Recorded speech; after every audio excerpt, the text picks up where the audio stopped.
Good evening. My name is Major Brian Schultz. I am a pediatric intensivist and certified healthcare simulation educator. I am the chief of simulation at Brooke Army Medical Center. And this evening I'm going to talk about printing the patient, 3D scanning and 3D printing in healthcare simulation as my tech talk for this NPS course. So, first off, we'll start by talking about what is 3D printing. It's kind of ubiquitous nowadays, but just to give everyone a primer here, 3D printing is an additive manufacturing technique, which effectively means that we are able to build objects up piece by piece, layer by layer. And that is in direct opposition to subtractive manufacturing, which is kind of what we think of as traditional materials like wood or metals, where you take a block or a hunk of it and have it shaped down to your final end product. In 3D printing, we're starting from nothing and adding to it until we get to the desired object. Usually we think of 3D printing as one of two types of 3D printers. One is a typical filament-based printer. These are printers that have a bed, a gantry, some motors in 3 different dimensions, and what's called a hot end. And effectively, plastic that's on a spool, a filament is what it's called, gets fed into it, melted down, and those 3D motors and the gantry and the bed help position the plastic in exactly the place it needs to be. And ultimately, it builds this end product layer by layer up. Filament-based 3D printer can be pretty fast. The prints can be completed, within minutes, depending on the complexity and size, up to hours or days. Alternatively, you may have heard of resin 3D printers, and these are kind of cool, very messy, very different process, but liquid resin is effectively put onto the central bed or plate, and then it is hardened layer by layer by using some form of an energy source, most commonly certain wavelengths of light, UV light being one example of that. And so that little pool of resin then has individual parts that are being hardened by the light. And as the resin is hardened, it moves up. It gets pulled actually upward out of the pool of resin. And so these objects in resin-based printing are actually pulled upwards out of the source. Resin 3D printers do require more post-processing. They're a little bit more advanced on that regard and require processes for drying and eventually curing that liquid-based resin. So here are some examples of 3D printers you may have seen out there. They're pretty, these are pretty basic models here. You see a Prusa printer on the left. This is that filament-based printer, and on the right you have an example of a resin-based printer from Creality, and you can kind of see the model inside of this orange space that the model's being built, like I said, kind of upside down. The next picture here, or next slide, we're going to talk a little bit about how you actually get that print to the printer and get your final result. So in either type of 3D printer, you're going to need a 3D model by which you're going to print. These are usually designed by someone else or captured somehow prior to printing, and you'll effectively open them up into certain software, most commonly what's called a slicer software, and that will allow you to manipulate the model, make sure it's ready for printing, that there's no structural issues, or if you wanted to say like print 12 of them on a plate at a time if they can fit, this is where you kind of rearrange them all and put them on that hotbed or that plate that's there. When you're ready, then this software will effectively optimize your shape pattern and send it then to the 3D printer in a special code. It's called G code that the printer knows how to interpret that and how to exactly lay down the filament or build the resin up as necessary to get your final 3-dimensional object. Prints, especially with filament printers, they can be made of all types of different materials. In general, as long as it's meltable at a fairly reasonable temperature, it can be done on a filament-based printer. I've seen everything from your typical is something called PLA through ABS, which is pretty common plastic, up through engineering different filaments that are pretty strong and used for in cars and other structural support elements. But I've also seen some pretty unique things like chocolate actually being put through a filament printer because, of course, it will melt and re-solidify when the temperature drops. And they can come in all sorts of different colors and additives. Like you can get um, plastic resins that have metal filament in them, or carbon fiber for more reinforcement.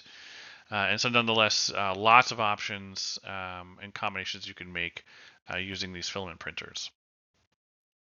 Here's kind of an animated GIF here showing what that kind of motion looks like. In this particular printer, you can see the bed actually moves back and forth as well as the um, printing head on the gantry there, and so that kind of toward the screen, away from the screen movement is done by the bed, while the printing head goes kind of left to right and up and down. And you can see it kind of builds that shape up over time. Here's some examples of what 3D prints can do, and of course I've selected some examples that are relevant toward our conversations here with medical modeling and simulation. And you can see some pretty, I would say, stereotypical examples here: bony structures, the spine, there's a jaw there. On the right hand side, you see there's on the lower part there's a whole joint that was effectively 3D printed as kind of an explanatory model. And a real life clinical example that where 3D printing is being used is displayed here in the upper right, and that is actually a custom designed and printed 3D printed cast. So taking the place of those traditional casts, and you can see some nice advantages of that, meaning the cast is not the traditional cast where it's solid and can get really itchy and holds a lot of moisture. And here you can see it has a lot of breathability and accessibility to observe what's underneath of that cast appliance. So 3D printing does have some well-known limitations. The first has to do with how the 3D printer works. Recall I said that the print is effectively laid down on the surface of the bed and built upward, which means that everything that's placed on the bed, all those little pieces of melted plastic, need to have support. Gravity is going to be working against it the entire time, which means that when you get into complex shapes, like things that like to overhang or that are thin and kind of at certain angles, they'll need to have a support that's generated underneath of them. A lot of software will do this for you, but it does add that whole extra layer of complexity. Resin-based printers, however, since they're kind of, like I mentioned, pulling up from the resin bed and built in that direction, they actually don't need as much support. So sometimes those more complex structures can be better done or better accomplished on a resin-based printer. Now, typically, all these materials, by the nature of them being thermoplastics, are going to be hard plastics that, of course, have heat sensitivity at a certain point because they could remelt. Um, and of course, this represents one particular challenge because these are not typical of human structures or tissues, right? So there are, of course, exceptions like bony or calcified structures. They could be relatively approximated with this, but your skins and other soft organs are not going to be your typical 3D printing filament materials. Now the throughput can also be limiting in 3D printing, right? So you saw even just that little animation of that piece being built. It can take some time, and that's just one printer doing one object. And so you'll hear that folks who are doing this for business or at a commercial scale, they'll have tens or even hundreds of these printers running at a time because each printer is effectively limited to one object being made at a certain point. In general, 3D printing, while it has become much more popular and is fairly widespread now, it is still a relatively new technology. And so there are new variations, new technologies, new softwares that support them that are being developed and built all the time. And as I mentioned, the filaments and different materials that can be run through them are constantly being refined to fit, specific end use cases. And lastly, the modeling portion of it, right? Again, you need the model to feed into the slicer software for it to print. That creating that actually is a high degree of skill, and you can think back to people who are doing CGI in movies or creating video games. That requires a lot of technical expertise to be able to create those models, or you have to find somewhere to get that data from, or even both. You need the data, and you need someone to refine your model. So that can be a limitation as well, as if you just don't have the source material, you're not going to have anything that you can print that's going to be worthwhile. Great segue then over into 3D scanning, which is kind of the second technology I wanted to discuss here. 3D scanning is a broad term that really talks about how to analyze real world object environmental information to create a three-dimensional collection of data that will represent that object. And in this case, you're able then to build digital models from that information. There are lots of ways to do this. If you think about it, old school way is there are actual devices that you can put an object into, and a little feeler probe will go around and measure everything about the object. And those are called contact scanners. More frequently now, we see different versions of laser or structured light scanners. So they're sending certain wavelengths or shapes of light at the object, sometimes rotating around it, sometimes the object just rotated itself, and the device is then measuring the light as it's coming back and is able to recreate a surface scan. And that's important here because these other methods on here are volumetric, which is, your typical CT or MRI scanners, right? That creates volumetric data for 3D objects, as well as something called microtomography, which allows you basically to slice something into very thin sections, and then each of those slices is recorded and can be rebuilt into the whole object again. Nowadays, our newer technology has really brought 3D scanning down to scale. Used to, again, require very large devices, very expensive devices, but now we've got much smaller, much more portable units that I'll show you here in just a second. So here's some examples of 3D scanners are out in the wild. On the left hand side here, you see a very typical LiDAR scanner that might be used at a construction site or surveying site. On the right hand side, you can see on the top that's actually a smaller, because it's a hand holding, so a portable 3D scanner looking at that object there on that surface, and it's being recreated on the computer behind it. And then down below is that the contact point scanner. So that little probe there on that device is going to basically feel every little surface on the object that's being captured there and then reproduced on the computer. So as a result of 3D scanning, these are some models that you might end up getting. Some of these can be quite elaborative. You can see, for example, that scan here of Barack Obama, and you can see the raw data there on the left, and then it was translated with coloring and kind of sort of some artistic features to bring it over to the right. In the bottom right, we see actually a scan of some buildings, and there are now portable devices that can be even flown on drones, for example, that will scan the environment with LiDAR and recreate the entire structure or environment or scene. And some agencies, including law enforcement agencies, will use that to recreate a crime scene, for example. And then on the top right, we see actually a little bit more of a relevant example where we have a CT scan, the various different angles that are captured during that process, and then are able to be recreated into a three-dimensional model there in the upper right-hand side. And a lot of that actually does happen clinically, but you can take that information and with today's software recreate it in a non-clinical environment too. So then when you combine 3D printing and 3D scanning together, what you can then do is really create truly customized or personalized anatomy that can then be printed for various reasons, whether it's to study or experiment with, or use in a further manufacturing process. You can reproduce really rare structures, right, that you don't want to. Say you have a cadaver and you don't want to destroy that particular structure, you can scan it and recreate it for whatever purpose you want. And something that's going to be relevant for us at my simulation center is the reverse engineering of existing simulation related items, right? So we can use the scanner to look at different parts of mannequins, task trainers, or other simulated equipment, say stuff that might be in a clinical environment, and then I can reproduce that with 3D printing, and it can be used in the lab.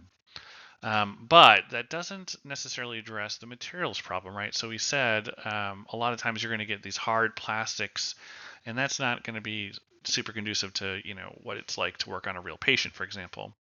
Well, you don't necessarily always have to direct print. This is kind of a creative strategy where you can actually do negative prints, or in other words, a mold or a cast. So you can use your 3D scan to create a model, then invert that, create a 3D print of that now inverted scan, and now you effectively have a mold or a cast.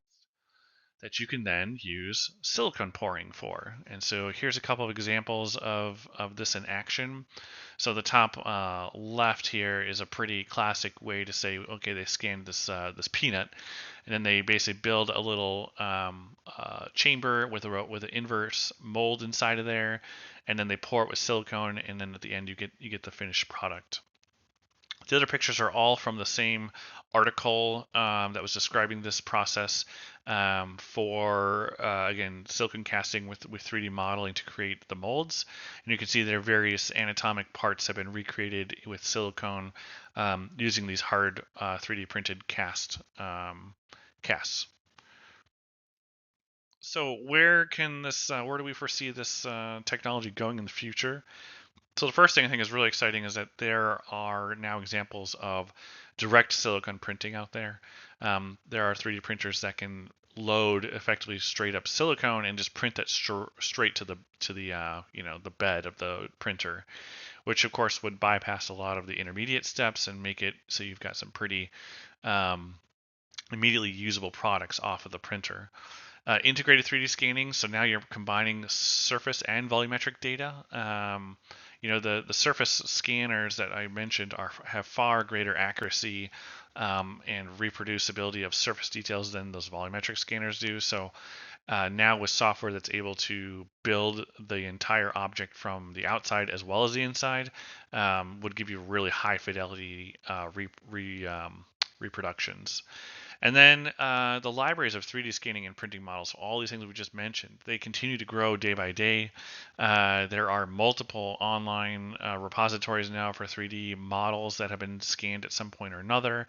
As I mentioned, there's also software out there for reproducing or creating models from medical scans that are available now.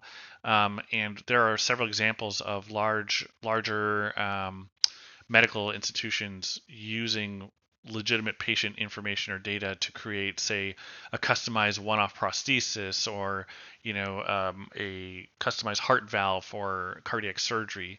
And so these things continue to become more and more mainstream. And so I just wanted to take a second here to talk about what we're doing at Brooke Army Medical Center in our simulation lab. And so you can see here, we're effectively following the pathway that this presentation took, which is to say that we have access to 3D printing. We're using something called here the Toucan scanner. That's what's in the middle of the screen here, which is a portable 3D scanner that will recreate the entire object on the device. Doesn't require a secondary computer to hook up to. And then between the two and using some software, we can create these models that will be used for silicone casting.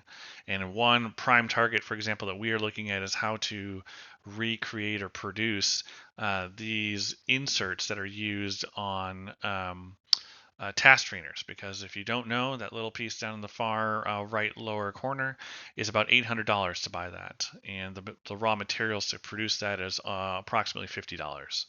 And so if we can get this process down and kind of sort of optimize, we can save a lot of money at the institutional level. So just in conclusion, wrapping this up here, 3D printing allows a non-industrial additive manufacturing to be added to your simulation lab. And that's really the big change in the last 5 to 10 years, is that it's gone from being strictly an industrial process now down to, it can be in your home, in your sim lab, or wherever. 3D scanning has similarly followed, miniaturization and widespread availability. And that really allows us now to have real patient anatomy available to us, or to reproduce whatever we can physically, tactily see in the environment. And when you combine those together with silicon casting, as I mentioned, it allows us to build customized task trainers, patient-specific training events or modalities, in-house repair and replacements of other simulation equipment, and cost savings that all can be customized to the needs of your shop. And then future developments, as I mentioned, would include direct silicon printing, alternate forms of additive manufacturing, greater accessibility of 3D scanning technologies out there, all together to say it'll only continue to become easier, more accessible, more integrated, and more precise at the final product level. And that concludes my tech talk for tonight. If you have any questions or comments, I look forward to seeing them in the discussion posts. Thank you very much.